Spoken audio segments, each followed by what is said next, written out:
শরীরদের কারো উপার্জন হারাম হলে কি সবার কোরবানি বাতিল হয়ে যাবে? ঈদের পর কোরবানি পশুর চর্বি ও হাড্ডি ভ্যানে করে কেনা বেচা হয়, এটা জায়েজ কিনা? শ্বশুর বাড়ি থেকে পাওয়া গরু বা ছাগল দিয়ে কোরবানি করলে কোরবানি বিশুদ্ধ হবে কিনা? শরীরকে কোরবানি দেওয়া উত্তম নাকি একাকী? কেউ যদি কোরবানির পশু কিনতে গিয়ে ঠকে যান, অর্থাৎ অতিরিক্ত দাম দিয়ে কিনে ফেলেন, তাতে তার সওয়াব কি কম হবে? উত্তর হলো না। এর ফলে সওয়াব কম হবে না। ধরুন একটা গরুর আসলে বাজার মূল্য আছে ৮০,০০০ টাকা, আপনি কিনে ফেলেছেন ১,০০,০০০ টাকা দিয়ে।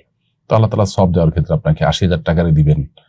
তুমি ২০,০০০ টাকা বেশি দিয়ে কেন কিনেছো, যেন সব কম পাবে, এরকম কোনো কথা কিন্তু নেই। কারণ নবী করিম সাল্লাল্লাহু আলাইহি ওয়াসাল্লামের পরিষ্কার হাদিস রয়েছে, ইন্না আযামাল জাযাই মা আযামিল বালা। মানুষের যে কোনো কাজ করতে গিয়ে, ভালো কাজ করতে গিয়ে যতটা শ্রম, যতটা কষ্ট, যতটা ইনভেস্ট তার হবে, বিনিময়টা তার অনুপাতে সে পাবে। অতএব ১,০০,০০০ টাকা খরচ করলে ১,০০,০০০ টাকার বিনিময় আপনি পাবেন। তবে হ্যাঁ, ইচ্ছাকৃতভাবে বা অসতর্কতাবশত ঠকে যাওয়া অবশ্যই প্রশংসনীয় কাজ নয়। সেটা যদি না করেন, বরং তিনি তার জায়গা থেকে সতর্ক ছিলেন, চেষ্টা করেছেন, কিন্তু যে দামে তিনি কিনতে পেরেছেন এর বাইরে বার্গেনিং করার বা এর বাইরে আর কিছু করার তার স্কোপ ছিল না, তাহলে সেক্ষেত্রে আল্লাহ তাআলা তাকে পরিপূর্ণ বিনিময় দিবেন। তিনি বাহ্যিক দৃষ্টিকোণ থেকে ঠকে যেতে পারেন, কিন্তু আসলে তিনি ঠকেন নাই, ঠকার কোনো অপশন নাই। যেহেতু তার উদ্দেশ্য আল্লাহকে সন্তুষ্ট করা, বিধায় সেখানে যতটুকু ইনভেস্ট হবে ততটুকু সবই আল্লাহ তাআলা তাকে দিবেন ইনশাআল্লাহ তাআলা। ঈদের পর কোরবানি পশুর চর্বি ও হাড্ডি ভ্যানে করে কেনা বেচা হয়, এটা জায়েজ কিনা? অথচ কোরবানি পশুর কোনো কিছুই মৌলিকভাবে কেনা বেচা করা জায়েজ নয় কোরবানি কর্তার জন্য। তবে তিনি গরিব দুঃখীদেরকে দান করে দিলেন, তারা তাদের মতো করে এবার বিক্রি করলেন, সেটা হতে পারে। কোরবানির পশুর হাড্ডি বিভিন্ন কাজে লাগে, অতএব সেটা বিক্রি করা যেতে পারে। এখন কোরবানি কর্তা তিনি যদি চর্বি হাড্ডি অতিরিক্ত হয়, যেটা তার আসলে ব্যবহারে আসবে না বা কাউকে দেওয়ার মতো নাই, না হলে হয় নষ্ট হয়ে যাবে, আর না হলে কোনো কিছু করার নাই, এই ক্ষেত্রে তিনি বিক্রি করে ফেলেছেন, তাহলে সেক্ষেত্রে তার মূল্য সাদাকা করে দিবেন। তবে সাধারণ অবস্থাতে হয় নিজে ব্যবহার করবেন, আর নাহলে গরিব দুঃখীকে দান করে দিবেন।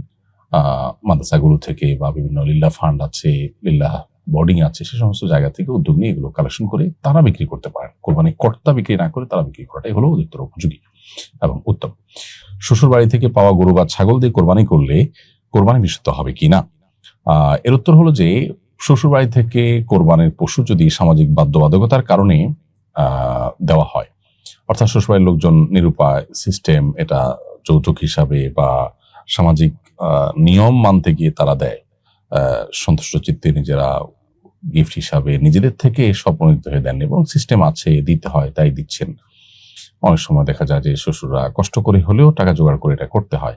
তো এইরকম ভাবে যদি দেওয়া হয়, তাহলে সেটা আসলে গ্রহণ করাই জায়েজ নয়, সেটা গুনাহের কথা, সেটা যৌতুক হিসাবে না জায়েজ হবে।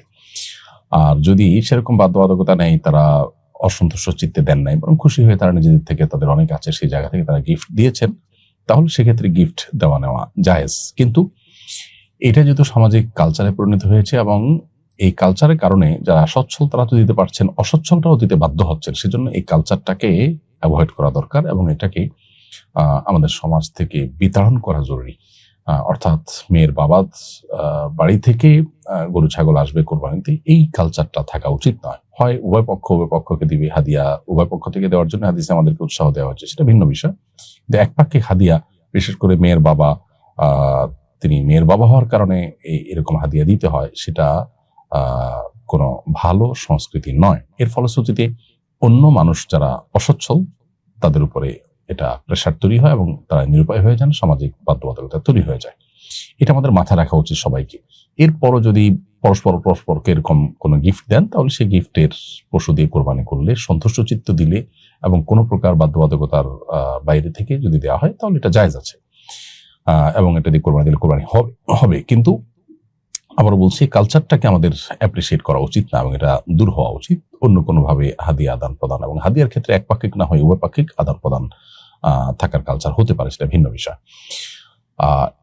এরপরে বিষয় হলো যে, শ্বশুরবাড়ি থেকে যে গরু বা ছাগল দেয়া হলো, এটা কাকে দেয়া হলো, মেয়েকে নাকি মেয়ের জামাইকে? আর যদি ছেলের বাড়ি থেকে দেওয়া হয়, তাহলে সেক্ষেত্রে কাকে দেয়া হলো, এই জিনিসটা স্পষ্ট করতে পারলে ভালো হয়, বা স্পষ্ট করা উচিত। বিশেষ করে মেয়ের বাবার বাড়ি থেকে দিলে যদি মেয়েকে দেওয়া হয়, তাহলে মেয়ের পক্ষ থেকে কোরবানি হবে, আর যদি ছেলেকে দেওয়া হয় তাহলে ছেলের পক্ষ থেকে কোরবানি করতে হবে। আর যদি আসলে স্পষ্ট করা না থাকে, বরং ফ্যামিলিকে দিয়ে দেওয়া হয়, ব্যাপারটা এরকম যে তারা যার পক্ষ থেকে ইচ্ছা তা করবে, তখন সেটা ফ্যামিলির মানুষজন তারা যেটা ডিসিশন নেবে সেটা। তো তো এই জিনিসগুলোতে অনেক অস্পষ্টতা থাকে, বিষয়গুলো স্পষ্ট সাধারণত করা হয় না এবং শুনতে একটু খারাপ শোনা যায় দেখে আমরা এগুলো অস্পষ্ট রাখি। মূলত এগুলো স্পষ্ট করলে ভালো যে আসলে কাকে দেয়া হলো। বাবা যদি বলে যে মা তোমাকে দিলাম, বা জামাইকে যদি বলে বাবা তোমাকে দিলাম, তাহলে সেক্ষেত্রে তার পক্ষ থেকে কোরবানি দিলে কোরবানি বিশুদ্ধ হয়ে যাবে। কিন্তু এই কালচার থেকে বেরিয়ে আসার চেষ্টা আমাদের করা দরকার।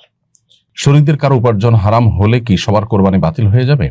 শরীকদের মধ্য থেকে কেউ একজন হারাম উপার্জন থেকে যদি কোরবানি করেন, তাহলে সেক্ষেত্রে তিনি হারাম উপার্জন থেকে কোরবানি করেছেন, সেজন্য কোরবানির সওয়াব থেকে বঞ্চিত হবেন।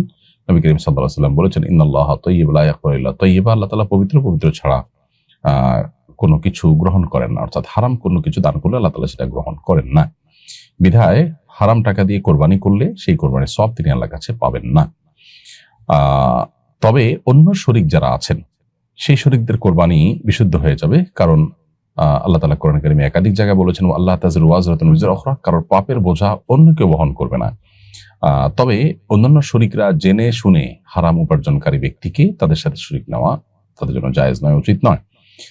তাদের অজান্তে কেউ যদি হারাম উপার্জনকারী তাদের সাথে শরীক হয়ে যান, তাতে তাদের কোরবানির অসুবিধা হবে না, অর্থাৎ তাদের কোরবানি হয়ে যাবে ইনশাআল্লাহ তাআলা। শরীকে কোরবানি দেওয়া উত্তম নাকি একাকী? উত্তর হলো, কোরবানি দেওয়ার ক্ষেত্রে মনে রাখতে হবে যে প্রথমত কোনটাতেই ইনভেস্ট বেশি হচ্ছে, পরিশ্রম বেশি হচ্ছে এবং অর্থ ব্যয় বেশি হচ্ছে, সেটার সওয়াব ফজিলত বেশি হবে। কারণ ইন্না আইজামাল জাযাই মা আইজামিল বালা, হাদিসে বর্ণিত হয়েছে, নবী সাল্লাল্লাহু আলাইহি ওয়াসাল্লাম বলেছেন, যে কোনো কাজের বিনিময় পাওয়ার ক্ষেত্রে, সওয়াব পাওয়ার ক্ষেত্রে কষ্ট যত বেশি হবে বা পরিশ্রম যত বেশি হবে বা আপনার ব্যয় যত বেশি হবে, সওয়াবের পরিমাণ তত বেশি হবে। সো সাধারণত শরীকানা কোরবানির চাইতে একাকী কোরবানি যদি কেউ দেন, তাহলে গরু, মহিষ, ওট এগুলো যদি একাকী দেন, তাহলে শরীকে দেওয়ার চাইতে উত্তম। সেটা বলাই বাহুল্য, কারণ এখানে বেশি টাকা খরচ হচ্ছে, ব্যয় হচ্ছে। আবার ছাগল দেওয়ার ক্ষেত্রে সাধারণ অবস্থাতে আপনার একটা ছাগল, এটার চাইতে যদি কোনো গরুর একটা শরীকে টাকা বেশি যায়, গোশতের পরিমাণ বেশি হয় এবং সব মিলিয়ে যদি সেখানে তার অংশগ্রহণটা বেশি থাকে, তাহলে সেটা উত্তম হবে। অর্থাৎ এটা পরিশ্রমের উপর নির্ভর করবে, ব্যয়ের উপর নির্ভর করবে অনেকখানি। এটা হলো একটা দিক। আরেকটা দিক হলো যে শরীকে কোরবানি দিলে কারোর নিয়তের ভিতরে ভেজাল থাকতে পারে, কারোর উপার্জনের ভিতরে ঝামেলা থাকতে পারে। এগুলোর কারণে যদিও মূল কোরবানি হতে কোনো অসুবিধা হবে না, তারপরেও সমান হারে মাপ যোগ হলো কিনা এবং সেখানে কোনো প্রকার হেরফের হলো কিনা, এই জাতীয় যে শঙ্কাগুলো আছে, সেই সমস্ত শঙ্কার বিবেচনা করলে একাকী দেওয়া উত্তম, সেটা ছাগল দিয়ে হলেও। বাট এইটার কারণে যে কোরবানি হওয়া না হওয়ার ব্যাপার তা না, এটা হলো জাস্ট সন্দেহের ঊর্ধ্বে ওঠা বা ইখতিলাফের ঊর্ধ্বে ওঠা। সেই জায়গা থেকে ছাগল বা এই জাতীয় কোনো কিছু একাই কোরবানি দিলে সেটি উত্তম হতে পারে, এটা আরেকটা দিক। আর সওয়াবের কম বেশির বিষয়টা হলো যে নির্ভর করে যেখানে যত বেশি ব্যয় হবে, যেখানে যত বেশি পরিশ্রম থাকবে, সেটার সওয়াব বিনিময় যত বেশি হবে।